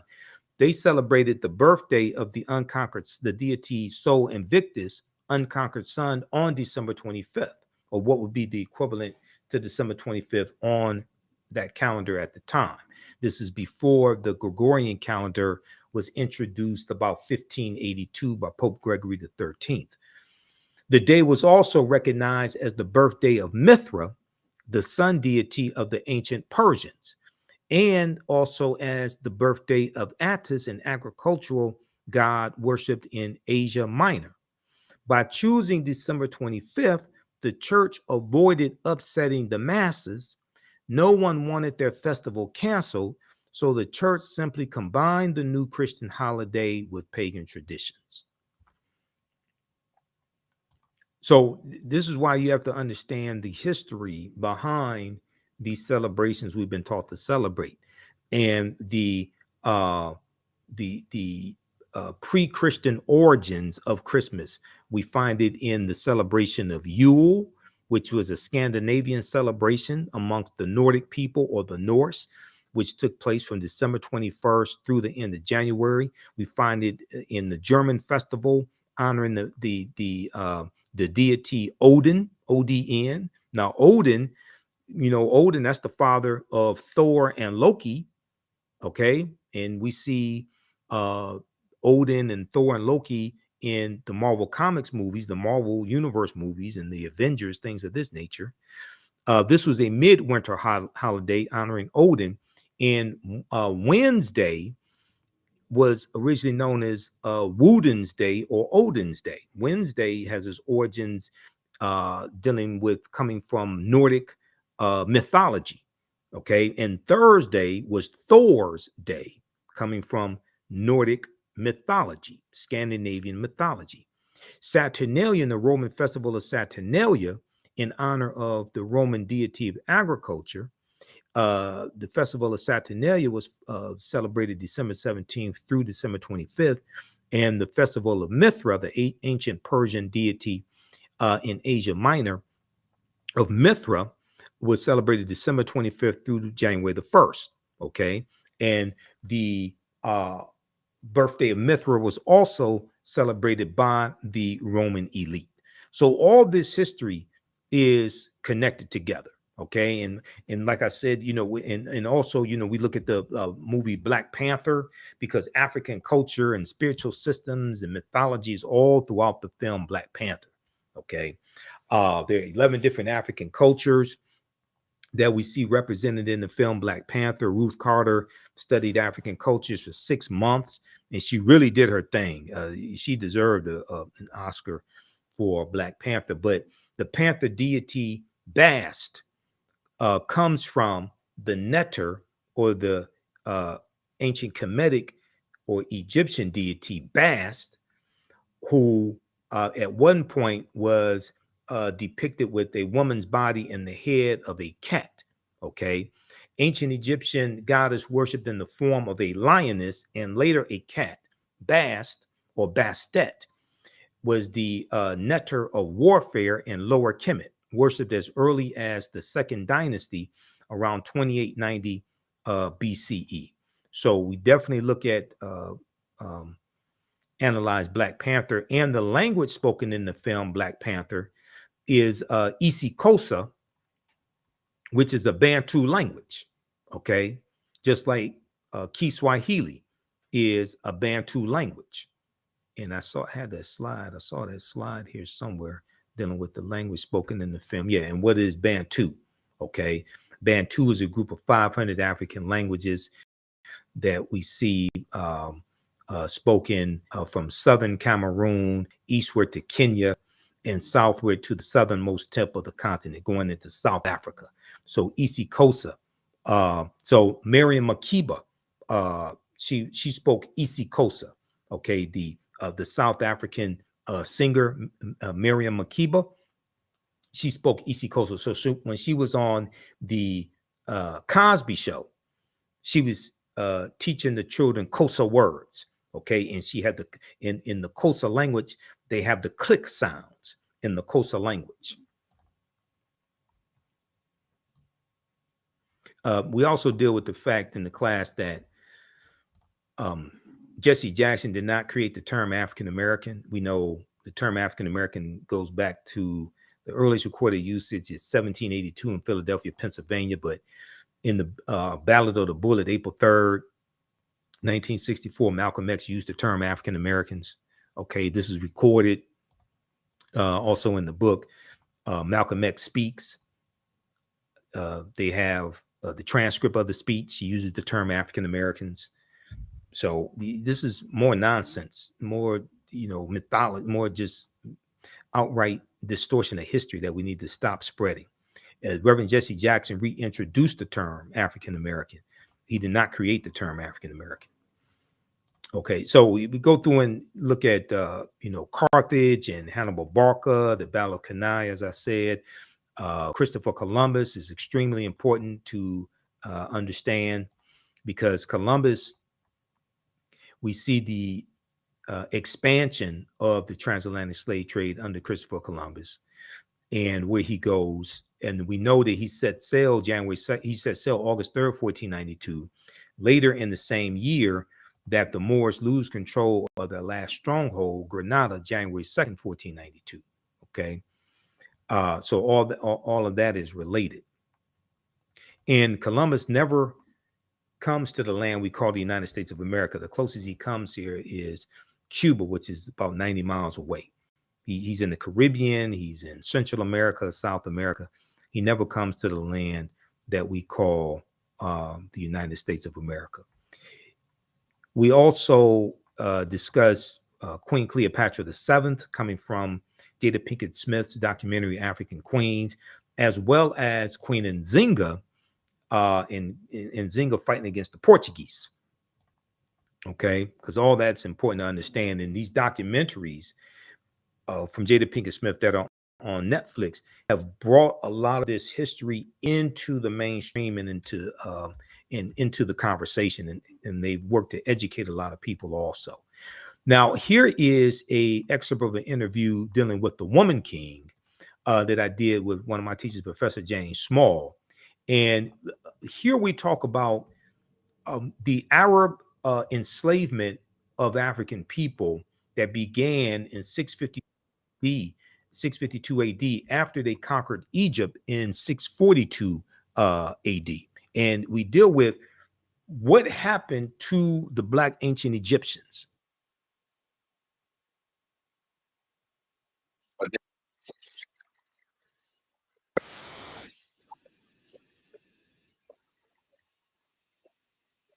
By the British. This is the great burning of Benin and the robbing of Benin of all of its wealth and art and so forth that we hear about in history, but we don't connect it to nothing, right?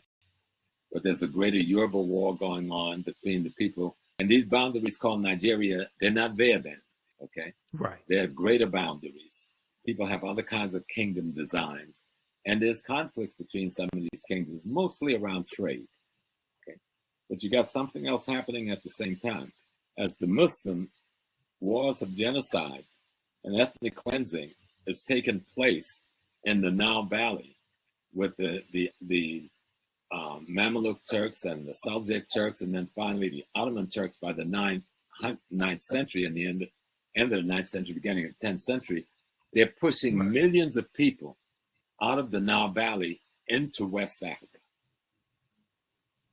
Y'all hear what I'm saying? They're pushing millions of people out of the Nile Valley into West Africa, in through Chad, in through Cameroon, into Nigeria, down into Ghana. This population, through what is called Burkina Faso, this is the population of the people. Everybody always asks, what happened to the Egyptian? Well, we're talking to each other here right now, okay?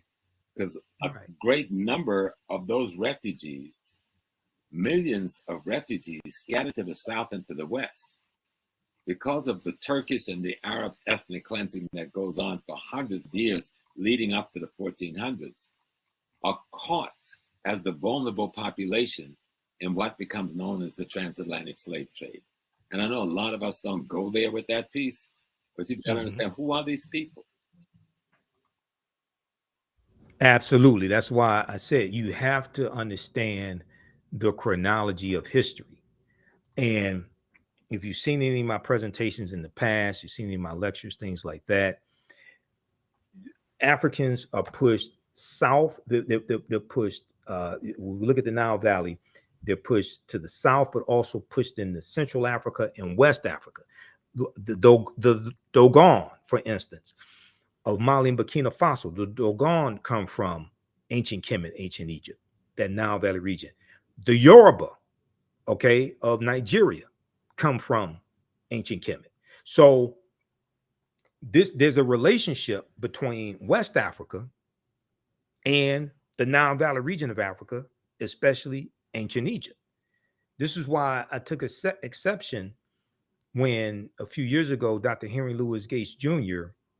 said that the pyramids in Egypt have nothing to do with Africans in West Africa. You know, African people migrate and migrate for different reasons. Some of the migration is forced migration. Other migration is voluntary. But to say that the Africans in the Nile Valley region of Africa have nothing to do with Africans in West Africa is ridiculous. Okay. Now, there was a Tony Browder sent me the video of this brother here, Dexter Caffey, who was interviewed, who talks about how he was blown away that he is related to Ramses III or Seti II, okay, a pharaoh from 4,000 years ago. To be joined by our next guest, Dexter Caffey, the founder of Smart Eye app, who recently learned of an eye-opening discovery of his own ancient past, all thanks to a DNA test. He is joining us now by Zoom from Atlanta. Hello, Dexter. Hello, Emily. How are you? It's so good to see you. Last time was here in Israel. We got to get you back here, but we'll have to settle for Zoom now. You have such an interesting history. Please explain what made you do a DNA test, and then what happened when you found out all of a sudden that you're related to Ramses III. That's a great question, Emily. Well, about a year and a half ago, I traveled to places like Israel, France, and different places like that. And so what happened was people would always ask a normal question, where are you from?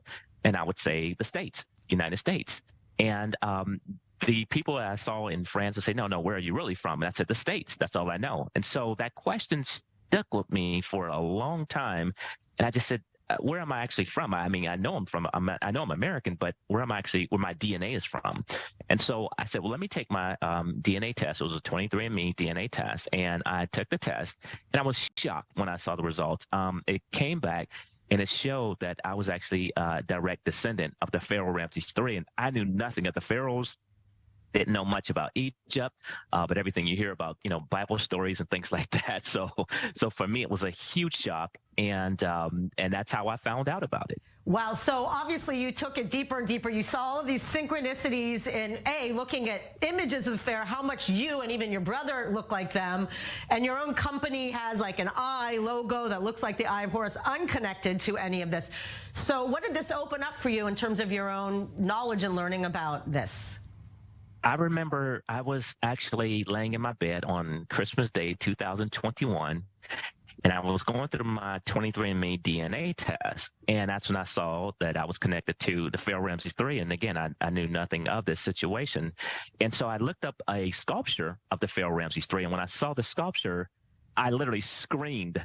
And my wife said, Dexter, what's wrong? I said, this guy from 4,000 years ago, we look just alike. And she said, Dexter, wait a minute. There were no pictures from 4,000 years ago. I said, no, his sculpture was the Pharaoh Ramses III. His sculpture, we look like identical twins. And she said, let me see it. She saw it. She said, oh, my goodness. And then I continued to go over different sculptures, looking online. And I saw the sculpture that looked just like my brother. If you could show that on the screen, it'd be absolutely amazing. But it was, and I looked at the sculpture and I said, this looks just like my brother Joe. And I called my brother Joe and I said, I'm going to send you something. And he said, where'd you get that from? It looks just like me. I said, that's a sculpture of the Pharaoh Ramses III. And he said, oh my God. I said, that's over 4,000 years old and looks identical, just like you. So we were blown away, completely blown away.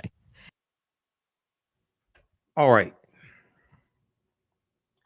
So more and more of this information is coming out, okay, and is going to cause a seismic shift in our consciousness. The biggest thing that we have to understand is that even though, yes, the transatlantic slave trade did take place, that is true, African people were here in this land that we call the United States of America, tens of thousands of years before that happened, number one. Number two, there is a relationship between Africans in West Africa and Africans in the Nile Valley region, especially ancient Kemet, ancient Egypt, number two. Number three, when we talk about repairing the damage of slavery, and the legacy of Jim Crow segregation and redlining, housing discrimination, things like this, but especially 246 years of slavery. It's the root concept of repair means to make you whole again, to restore you to a status before the harm was inflicted upon you, to restore you to a state before the harm was inflicted upon you. When we talk about repairing that damage, if you start your analysis with African people already enslaved, conquered by Europeans, stripped of their history, culture, language, spiritual systems, folklore, mores, family names, family ties, cosmology. If you start with us already in that institution that dehumanized us, you don't understand that you don't understand. You have to deal with who African people were and what African people had before our history was interrupted by the transatlantic slave trade, to actually understand on a much higher level the concept of repairing the damage. Because we have to reclaim our history, culture, language, spiritual systems, folklores, mores, names, cosmology, that cultural paradigm that gives us our foundation, that gives us our values, our interests, and our principles. And it's that foundation that influences our economics and our economic empowerment and our political empowerment. And every ethnic group in America uses their history and culture to fight for scarce wealth, power, and resources. Every ethnic group in America, largely, generally speaking, has their history and culture intact in various ways.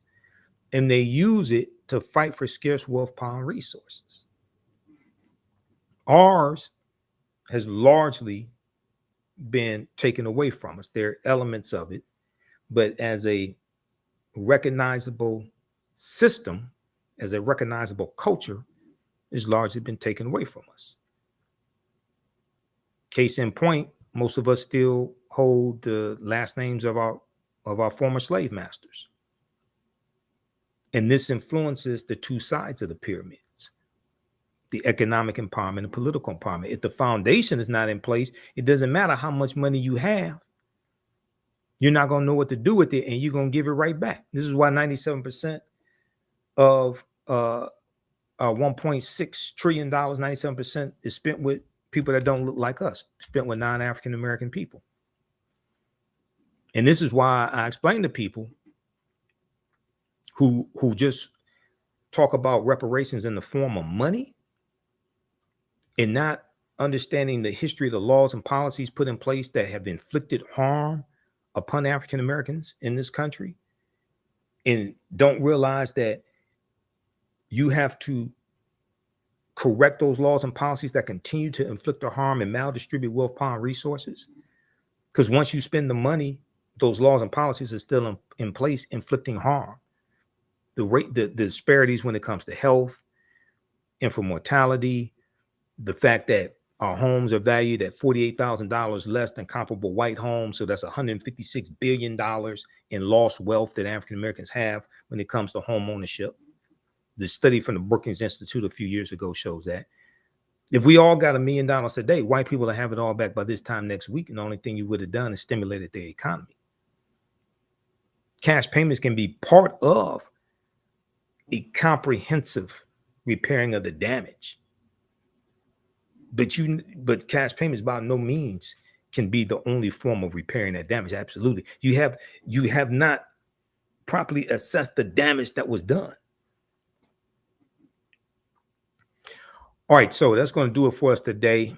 Visit our website, theafricanhistorynetwork.com. You can register for this full 10-week online course.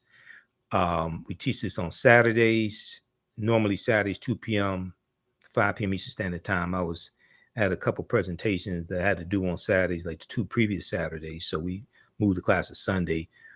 Saturday, March 2nd, I was doing a presentation for the Detroit Reparations Task Force here in Detroit, dealing with the case for municipal reparations. So our next class is Saturday, March 9th, 16th, 23rd, and 30th. We have something after that as well. So you can register for this class at our website, AfricanHistoryNetwork.com. Click on register here. And on the next page, click on enroll. We do the sessions live, but all of them are archived and recorded. You can go back and watch them anytime. So hopefully you learned a lot today. Give us a thumbs up, give us a heart, give us a like on this broadcast. Support the African History Network also through Cash App and PayPal. And remember, right now it's corrects wrong behavior. It's not over till we win. Wakanda forever. And we'll see you at our online school, the African History Network. We'll see you in class. Peace.